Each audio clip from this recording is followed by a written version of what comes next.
अमचन music की शानदार प्रस्तुति।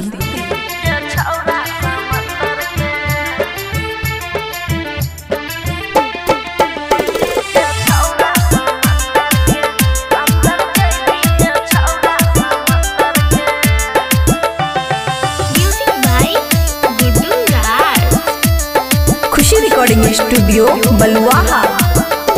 रे छौरा तू बुझे नहीं नदी नहर रे, एक बेर जा जाई भी त आई भी नहीं बाहर रे।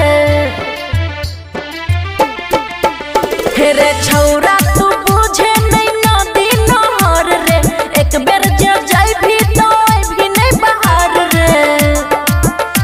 जहाज टाइटैनिक तू देख नहीं पेबही जे छौरा समंदर के अंदर जाई भी जे छौरा समंदर के अंदर जाई भी जे छौरा समंदर के।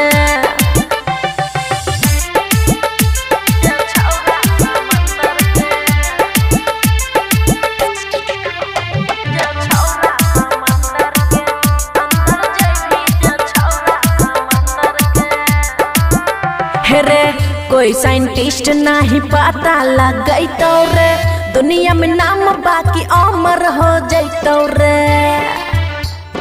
रे कोई साइंटिस्ट नहीं पता लगैतो रे, दुनिया में नाम बाकी अमर हो जैतो रे। अरे था होने लगतो ऊपर तू नहीं अभी जे छौरा समंदर के अंदर आई भी जे छौरा समंदर के अंदर आई भी जे छौरा समंदर के।